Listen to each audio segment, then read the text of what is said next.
Welcome back, Dr. Maria Beagle. Almost. Yeah, Almost doctor. almost Dr. Maria But I'm Beagle. still Maria Beagle. Volume 5, right? Yeah, I'm pretty sure it's number Glad 5. you're counting. Yeah. I'm not. Volume 5. Yeah, we did. What was the first guy? Kemper? To Kemper. Yeah, 5, because we did Kemper, we did Brudos, we did Eileen Wordos. Then we did that, the little guy, the young kid. Yes. Yeah, I forgot One of the younger serial killers. And And now then this is Dahmer. number 5. So now number 5 is Jeffrey Dahmer. Yes. And this guy is interesting because he ate people. Yes. Yeah. He was, in fact, a cannibal. Yeah. There's a lot to him, a lot of diagnosis and a lot of names to call him, but cannibal is definitely one. Yeah, and he ate odd parts too. He ate like hearts and biceps and I mean, strange. Everyone's got their preference, I guess. Yeah, everybody likes their select cut of meat. The wing. Yeah. The leg. Yeah. It's unbelievable. But I'm gonna let you take off and go on about Jeffrey Dahmer. But the one thing that I found that was really interesting is that his upbringing really wasn't. So that's what I was going to get to. Even more interesting is they said he was a very sociable child, very sociable, very friendly, very outgoing until he had hernia surgery. He had double hernia surgery. And they said after that, he became very withdrawn. At what age was very this? shy. I believe at 4. Oh, he was wow, an active kid, and he was active, and he was sociable, and he's just a rambunctious little boy. And this was when he was young, it was during the 60s, right? He was in high school in the 70s. Okay. Yes. Okay, yeah. So go ahead. So it's very interesting that, he has this hernia surgery and then totally becomes just this different person. All of a sudden, he's very withdrawn, shy, quiet. But also there's more that comes out where it's, we don't look as being traumatic, but his parents aren't getting along. There's talks that his mother could have possibly had an affair. Dad caught on to that. It didn't seem like the marriage was very strong. So it was just they had Jeffrey Dahmer, and then after Jeffrey Dahmer was born, they had another son who actually Jeffrey got to name. They asked him, "What do you want to name him?" He said, David. Yeah, yes, he named. Now his he brother. was. His father was very highly educated, wasn't he? Yes, he was like a chemistry student, I believe, when Dahmer was born, and then he graduated from college, and I can't remember. I'm trying to remember what they said he did. Remember if he was a chemist or something like that. And his mother was, she worked too. She was a hard worker. He had hardworking parents. But there was no sexual abuse. There was no physical abuse. None that was ever recorded. No. No. So it just seemed like he did have a pretty straightforward upbringing, other than that surgery that they said really made him flip. It was a 180. So it's very interesting. But like we said, his parents had a very rocky relationship. And then Jeffrey starts to get older and starts to question his sexuality. And then he confessed later, after this is all said and done, and this is through his words, he confesses later that as a child he knew he was gay, which back in that time period, being a homosexual was actually considered a mental illness. Yeah. So in the diagnostic manual for mental health, it wasn't until the 70s where they finally took homosexuality out of that diagnostic of mental illnesses. Wow. So, a lot of people who were gay did not admit it, did not tell people, because of the fear that they would be labeled sick or be committed, sent to hospitals because they were in fact a homosexual. So not only did Jeffrey Dahmer, turn into this very shy and very timid person, he's a homosexual now. So it's even more of, a lot staying within him and not a lot of engaging with others. So, and then you get into, he had behaviors of hurting animals. He really. Yes. Yeah. One of his neighbors found the skull of a dog in his backyard. Yes. Yeah. It started with insects. He would collect insects, and then he would put them in jars, like butterflies or butterflies, dragonflies, and stuff. And then he would be collecting dead animals. Roadkill. Yes, yeah, I heard that. Yeah, I read that. Yeah, that's right. And then he would dissect them. Yeah, that's yes, right. He would dismember them. He always had that curiosity, it seems, of the dead. Yeah. No matter what species, he was just so curious. I understand in high school he was a little bit charming, if you will. He was a little bit. He could actually manipulate people relatively easy. There's a story that they went on a class trip to Washington D.C. Yes. And he was able to convince the tour guide to let him into the vice principal's office, and it was on a dare, and he was able to do it. And that's usually a spot where nobody goes. Yeah. Yeah. So it's interesting because as much as he was pretty low key, he still, they said he was somewhat of a class clown, and they said he was actually very smart too. He's a very smart individual. Okay. Later on, so you have him growing up. He had that interest in dead animals, dead insects, decapitating and dissecting and dismembering animals. And then he's growing up and he's starting to realize more and more about himself and his sexuality and his own interests. So it says, when he hit puberty, he knew he was gay. That's when he started to know. That would make sense. That would make sense.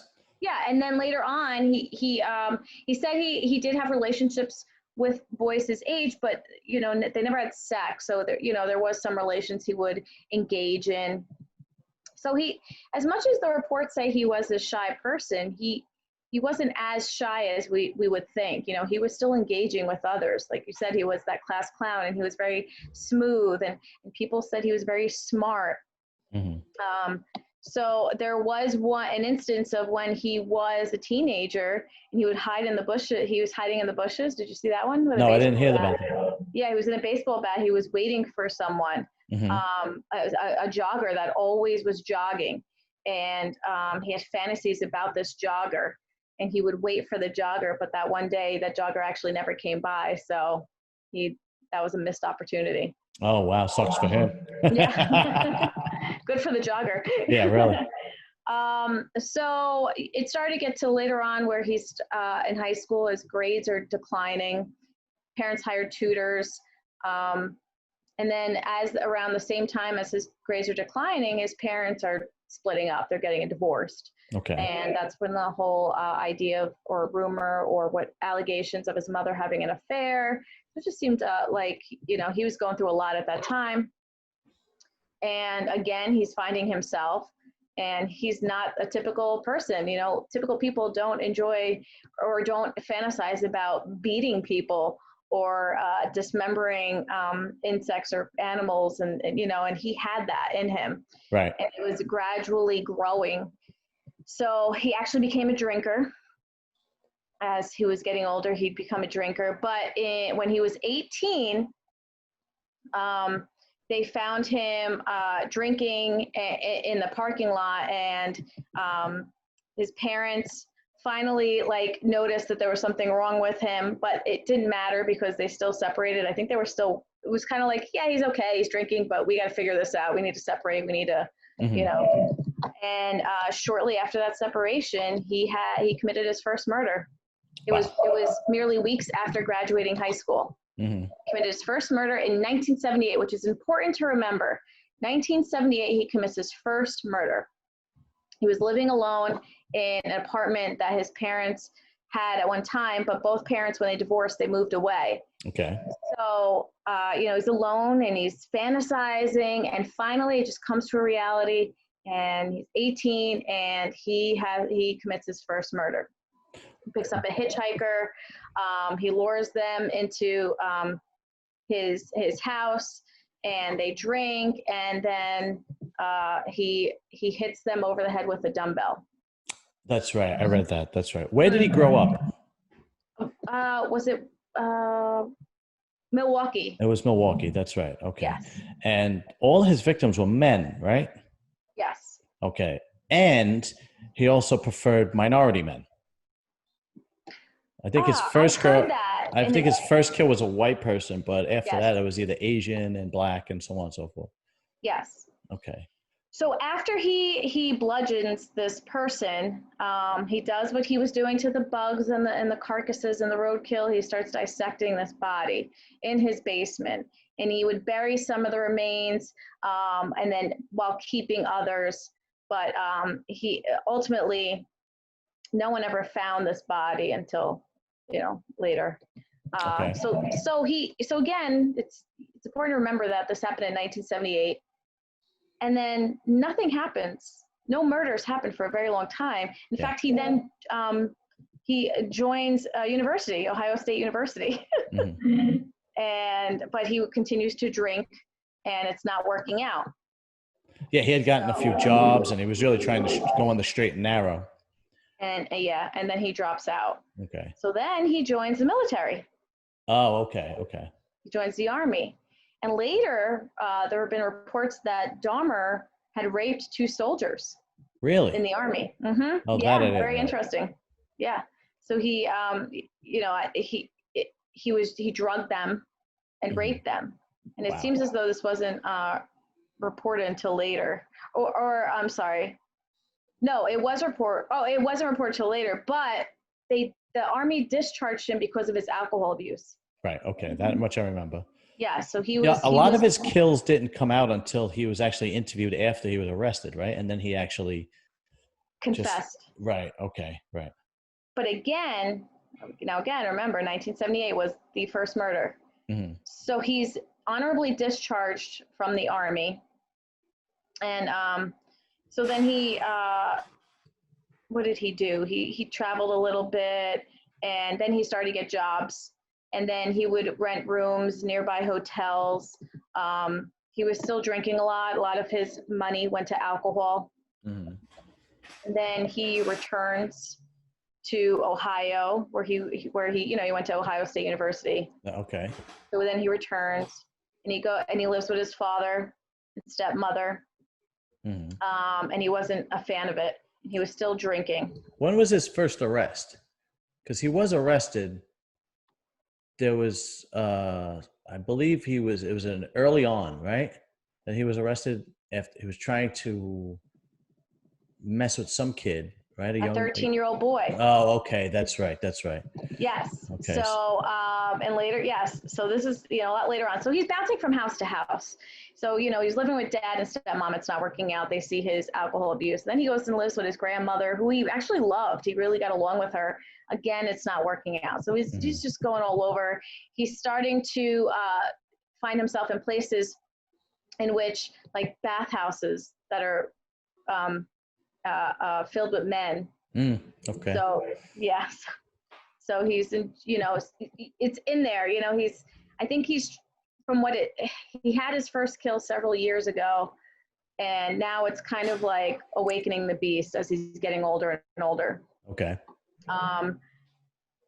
So according to Dahmer, he attempted to dig up a coffin from the ground at one time of an 18-year-old male. Jesus. He had read the obituary that an 18-year-old male had died, and he wanted to dig that up and do it with that body. I mean, this is somebody who actually gives into every fantasy to become reality. There's literally he seems to have no control over his fantasies, and he just wants to satisfy his fantasies. I mean, this just becomes stranger and stranger. So in 1987 comes his second kill. Mm-hmm. So it's interesting. Like I said, 1978 was his first kill. So 9 years went by. Okay. In one of my residencies, my professor, who was very fascinated with Jeffrey Dahmer, he was living in California, and he used to pick up, this is my professor, and he used to pick up hitchhikers, and he was crazy. But anyway, he would pick up hitchhikers, and one time in California, he saw this hitchhiker, and he asked him, where are you going? I could give you a ride. And the guy said, I have to go to somewhere, I forget where, my mother is sick. And he because he was so interested in Jeffrey Dahmer, he knew who that was, and that was Jeffrey Dahmer's brother. What? Get out of here. Seriously? Yeah, I know. So he The whole picks up family was messed up. so he picks up Jeffrey Dahmer's brother to take him to his sick mother. So he gets to know his brother, and they go to, and he actually meets Jeffrey Dahmer's mother, and Wow. he had asked Dahmer's mother, Joyce, I think her name was, I have a theory, but why? What was he doing in those 9 years from the time he first killed someone to the second time he killed someone? And the mother confirmed what my professor had thought. He was, in fact, digging up corpses and having sex with these corpses, these male corpses. God. And after 9 years, it wasn't enough for him. And that's when the killing started. So then you get to his second kill. Someone he met at the bar, he persuaded this person, Stephen Toomey, to go back to the hotel with him. A lot of times he would get them drunk, he would drug them and wait until they're unconscious, and he would rape them. Mm-hmm. And then when, a lot of times when he'd wake up, because he himself was an alcoholic, so when he would wake up from after his drugging and raping, that's when he would kill them, kill his victims. But he wouldn't just kill them, right? He wouldn't just kill them, right? He would beat them. He would dismember them. And then dismember, yes. Yeah. There's a lot of cases, I guess, there were acid involved too, if you read about that. Yeah, like they would dump him in a barrel full of it. I'm like, yeah. What he used to do to animals, he would then do to his victims. And there were so many victims. I mean, to go through each one would just be too much, too much. Yeah. But I mean, yeah. So, this is like 9 years after his first kill, he has a second one. Okay. And that basically starts like the rampage. That's like the domino that knocks the rest of them down. For weeks, he would keep parts of their bodies in his bed. Well, I think it would start with parts of the body, and then we go down to keeping the entire body in his bed. So for the second victim, Stephen Toomey, his name was Stephen, right? Stephen Toomey, he cut off his head and kept the head with him. He kept it wrapped in a blanket. I don't know whether to throw up or laugh. I know. It's just so sick and unheard of. And he would also take pictures of them nude, and he would arouse himself. That's right. He would offer them money to do naked photos. That's how he would get a lot of these. A lot of times he would persuade prostitutes to come back to his hotel or apartment, and he would offer them money to take nude pictures, and ultimately then he would drug them and just repeat. Like the cycle was on repeat. I mean, by the time of his second kill, like you said, it was just, then that was it. He was Jeffrey Dahmer. He was who he is. We've talked before, is someone born bad or did they become bad? And this guy was born bad. Like you said, we can't find that trauma there, like something that, and he just had that switch that just went off without anything environmentally around him. It was more innate, So victim after victim, he would drug them, rape them, dismember them. I mean, he would hide body parts and all over the house. There were reports of people that would come by because of the smell. He was reported because of the smell, and they couldn't find anything, but they couldn't understand where that smell was coming from. And I believe he hid parts in the house that no one knew, like in the walls or in the ceiling or, Now, when did he start eating people? Eating? Yeah. I'm not sure when that started. Yeah. From what I understand, he used to eat strange parts like the heart, the bicep, because he liked very muscular men. Not overly muscular. He liked athletic looking men. Yes. And I think he would do that too, to instead of finding more places to hide the body. Oh my God. It was better to eat the evidence, so to speak. And he enjoyed it. Yeah, I guess so. He enjoyed it. It's just, I know, it's so hard to imagine, but. I mean, I would love to see how he would eat it. Would he just like devour it like the ancient Aztecs, or would he actually sit down? Like Hannibal Lecter. Like Hannibal Lecter. A meal. Yeah. Like lava beans. And Chianti. Oh my God. I know. I don't know. But I mean, the stuff, it sounds like the bones is what he would use the acid for to get rid of. Mm. And then the like parts that he can ingest, he would.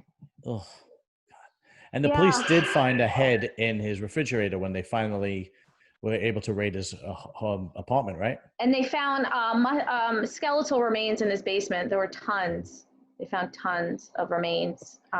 Yeah. And then he would also try to put acid inside the skull head, correct? To melt Yes. the brain, and then he would keep the skull. Mm-hmm. That, and then wasn't there like he never got to this level, but he was trying to make some kind of zombie sex, like Well, he used to keep the bodies with him in bed before he would dismember. I think he would keep them almost up to a week. ugh. The dead body. I know.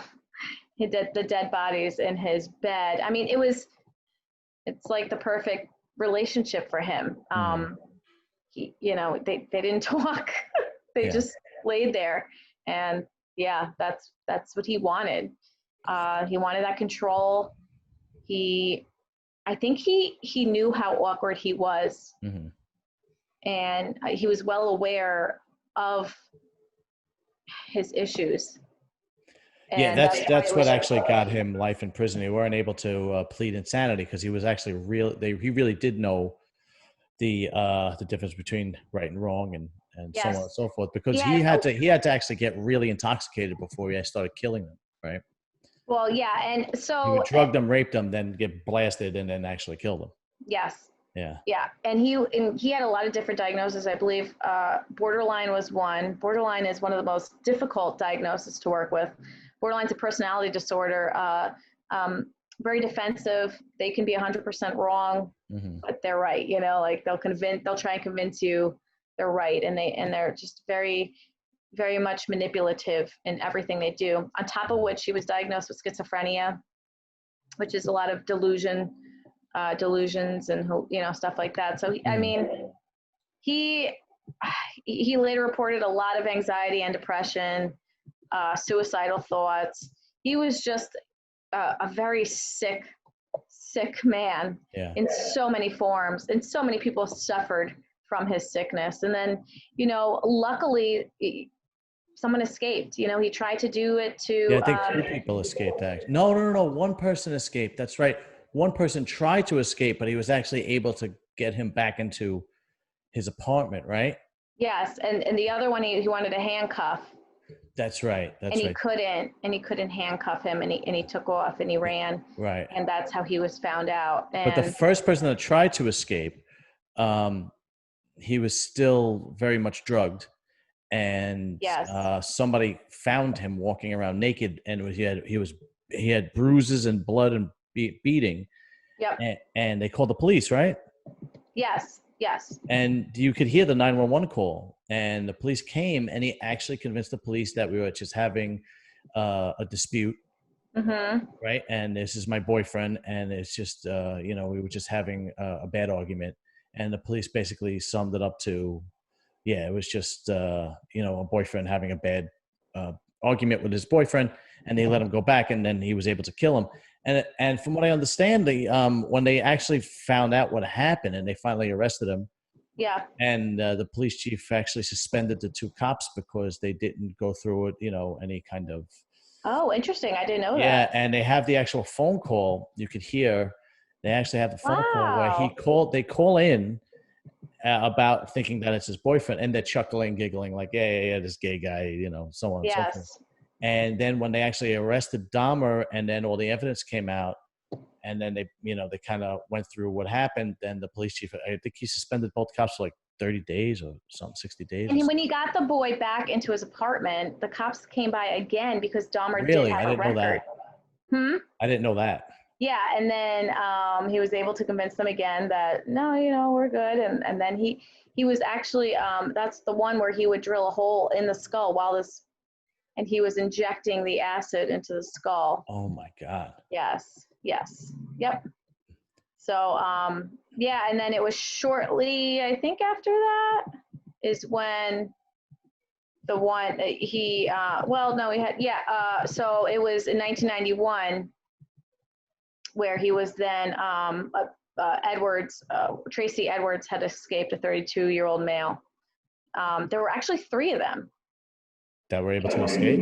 It says, one of the trio. So there were 3 men that Dahmer approached, but Tracy Edwards was the one who agreed to go up there into his apartment. Right. He agreed to pay him for nude photos. And then Proposing Dahmer went nude. to put handcuffs on him, and he got one on him. And the guy was like, "Whoa, what are you doing?" And there was a scuffle, and then he escaped. Yeah. And then,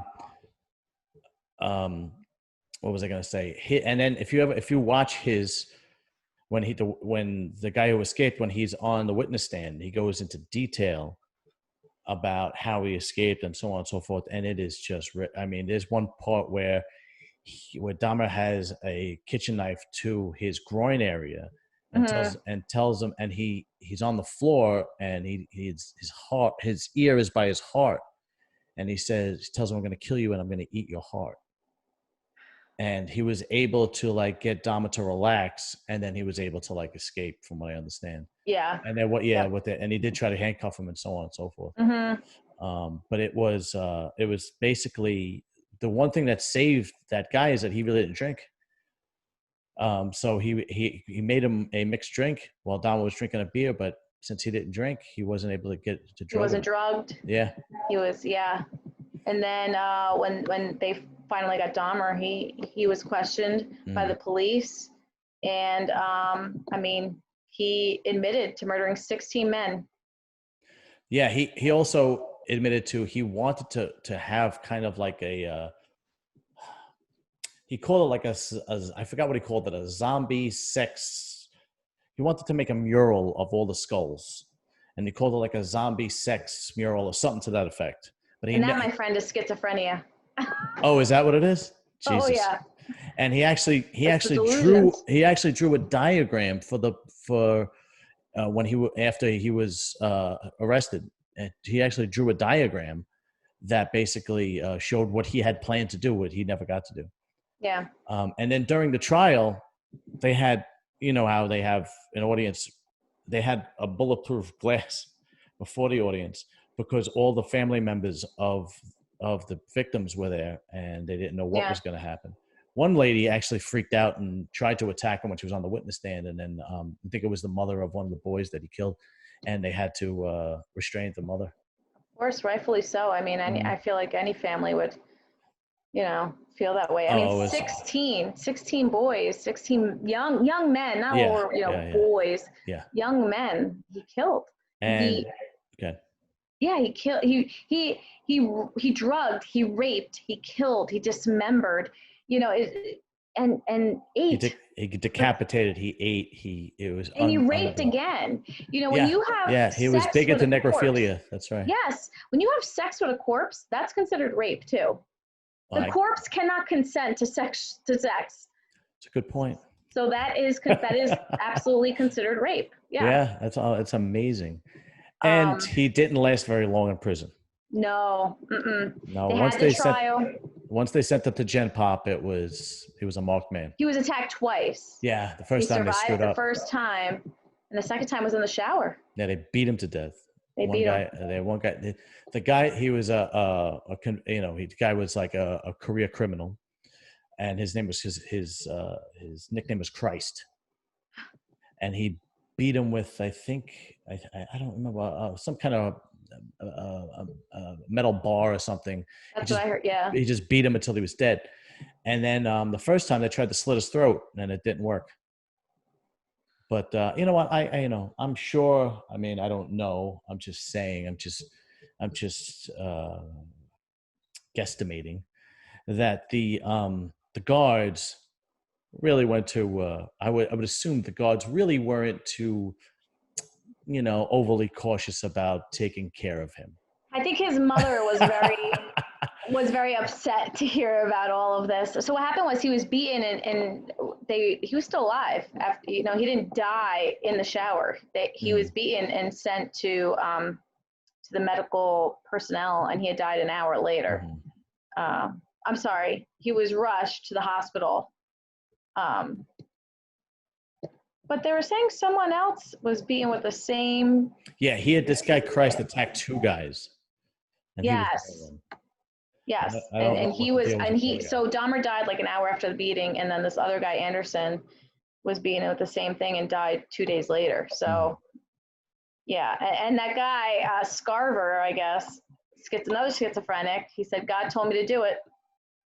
Jesse Anderson and Jeffrey Dahmer are dead. That's quote unquote. Wow. Okay. He's doing God's work. Hell, his name is Christ. Oh yeah. um, yeah, it was unbelievable. The more we dig into this, the more strange it becomes. The more you see how evil people could be. But you know, is it evil, or is it just a illness? Is it uncontrollable urges? Is Good it? question. I think it depends on what you in fact believe in. You Yeah, know. right. It's your belief system, sure. Yeah, yeah. And I believe you my opinion is you can believe in both, and it can be both, There are illnesses that Hmm. are pretty evil, and monstrous Hmm. and unbelievable. And it just he fit that mold. He definitely fit that mold. And as much as there were those early signs of hurting animals and insects, who would even think of that back then? Yeah, right. I mean, like especially insects. How many times, kids collect Yeah, bugs all the time. Boys I anyway. mean, uh, dismembering carcasses is very odd, Yeah, but yeah, yeah, yeah. Once you got to that, yeah. again, he wasn't aggressive. He had no a history of aggression when he was a young kid. Hmm. So there are a lot of times when you talk about maladaptive behavior, you see that as a young child. This young kid was defiant and he always got into fights and this, that, and the other, and he didn't have that. Hmm. He almost was very subdued in his aggression. He was very quiet about it. Hmm. It was all inside, Yeah, it was all and right. It was all when inner he and aggression. and he waited until they were drugged, which I kind of wonder if that's an insecurity part of him as well, being so insecure that you feel like the only way to dominate the situation is to drug a person. Okay, yeah, I could see that. Sure, sure. And I think he had many insecurities.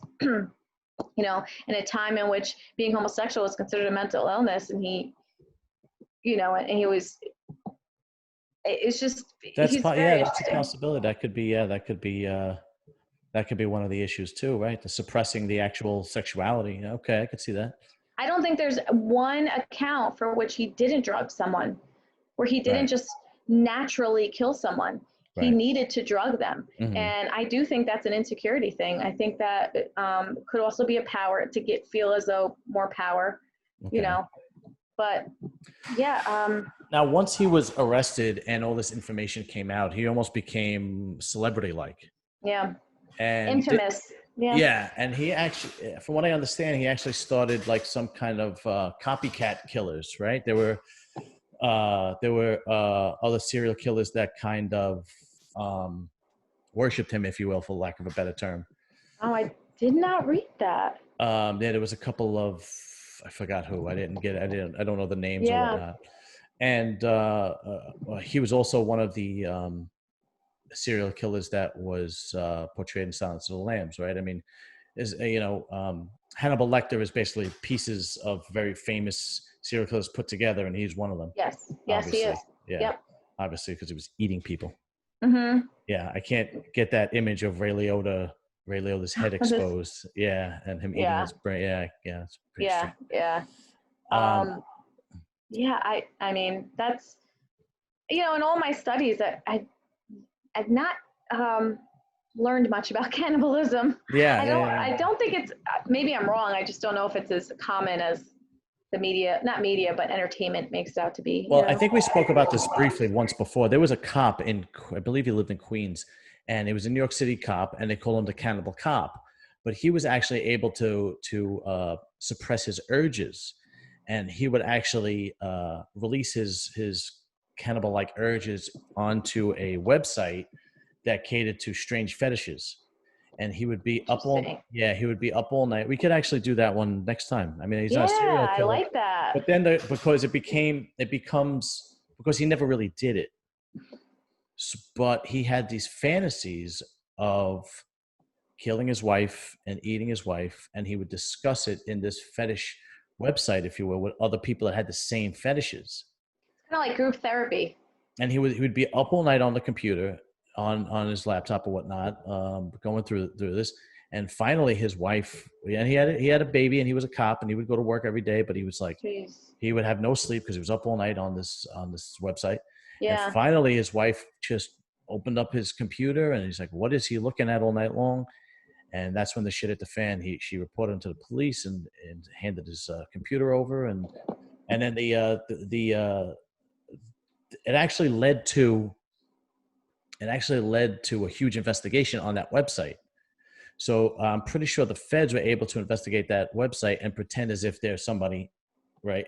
Yeah. And they would go back and forth, and then they were able to get warrants of other people, and in other people's houses they would find things like duct tape and things to tie people up, Wow. and so on and so forth. But with, I forgot his name. They called him the Cannibal Cop. But with him, there was nothing like that in his house. He had no duct tape. He even talked about killing his wife in the basement, and he didn't even have a basement. So Wow. when they went to investigate, he really didn't break any laws. Yeah. And then the big question comes: when should the law intervene? So it's similar to I remember watching, I don't know if it was To Catch a Predator or something. Let me And see it's what his name similar is. I can't remember his to, name. yeah, so it's similar to the idea that if you were to engage online with a minor, strictly online, Okay. that's a I'm a, misdemeanor. But if you were to make a plan and actually go to meet the minor, that then becomes a felony. really. So it's almost similar to what you're saying, as though he's talking about it and he's, fantasizing about something, but there is no crime in that. I'm trying to see if I could And find him. look him up. Really interesting. It sounds like he had like this group therapy blog going on. It's like, if you think about it, it's like, AA. They talk about it to try and release the temptation, and to Okay. maybe even look for the support in someone else who feels the same temptation as them. And that's a lot of group therapy. And that sounds similar to what he was doing, although what He was happens, inadvertently doing it. Yeah. so what often happens is it has the reverse effect on some people, where it actually wants them to engage more in it rather than, have them not engage in it. Oh, here he is. I got it. Gilberto Valle. Wow. If you can see it. Yeah. That's him. We should do something on him next time. Yeah, I'm fine with that. Former New York City police officer who was arrested after his wife discovered he was spending time on the internet chat rooms describing detailed plans to abduct, torture, rape, and cannibalize women. Yeah. He's only 36 years old. Wow. I'd be really upset if I was his wife. Yeah, I think so. I don't know. Yeah. Oof. Yeah. So, well, and going back to the cannibalism, maybe there's more out there than we know, and sick to say, but I hope not. Yeah, I mean, the more we look into these serial killers, the stranger it gets, and it's almost like I'm almost afraid to go into it more, because I'm like, what the hell else are we gonna figure out? What's worse? Like, who's the worst? This guy's definitely up there. But every time we do one, like once we did Brutos, I was like, that guy's really bad. And then it gets to Dahmer, and you're like, sweet, she makes Brutos look like a Boy Scout. Yeah, I know, like a child. Yeah. It's sick. And I think with profiling, and I think with all of the preemptive measures that, even like therapists or school counselors are able to look at and say, it's not normal for this kid to be hurting animals at, the way they're hurting animals. Or I was a caseworker in foster care, and we had a kid who drowned dogs, would drown them in the bath. Like, yeah.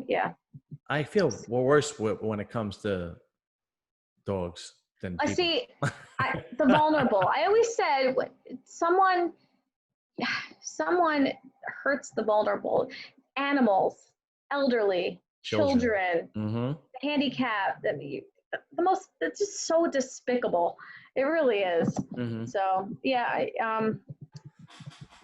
it's sad. It's really sad. And, you would hope that the more and more people are able to be aware and notice maladaptive behaviors in young children, hopefully it's kind of, you can nip it in the bud some way, and Mm-hmm. work with it. And I don't know. I don't know what else the answer is. I don't know either, but hopefully there's a lot of smart people like yourself that's working on it. That's for sure. Yeah. Thanks.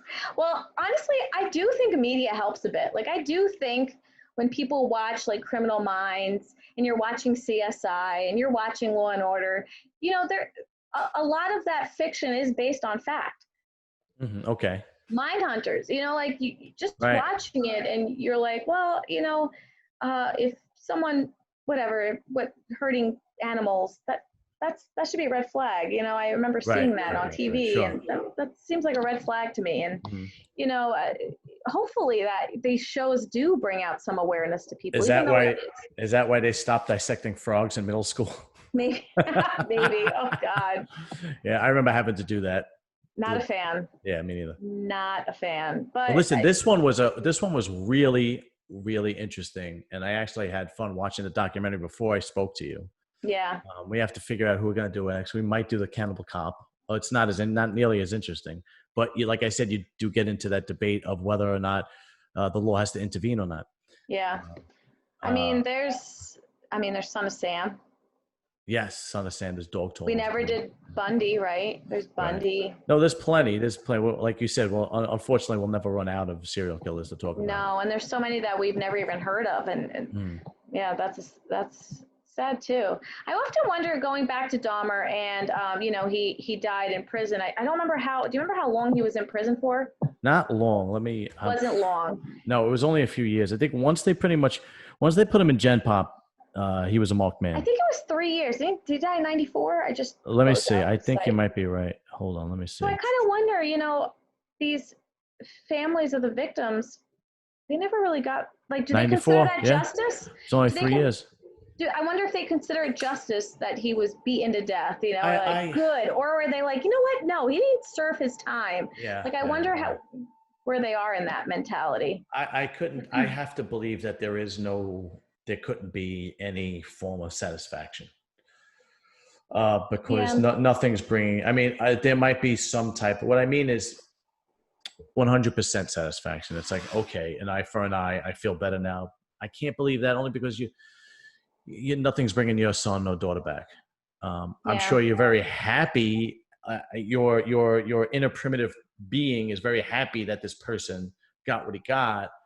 But like a slight sense of relief. Yeah, but I can't believe that all of a sudden you're sleeping well at night.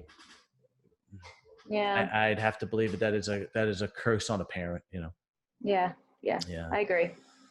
Yep. Okay, so now I'm going to wrap this one up. Yeah. That was fantastic and detailed and disgusting, but it was great.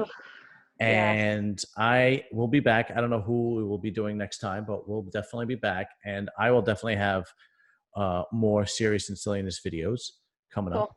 Yeah, definitely. I have some interesting ones. Did you see the last one I did? I got a little flack for that one. Oh, no, I didn't see it yet. I have to. Should you or should you not? I'm working 2 full-time jobs now. I'm teaching 4 classes. Oh my God. On top of being a full-time therapist. So. Wow. Okay. Yeah. Well, whenever you have time, it's no rush. Okay. But thank you again. I appreciate everything. Almost soon to be Dr. Maria Beagle. No problem. My pleasure. I'll talk to you soon. Bye. Bye.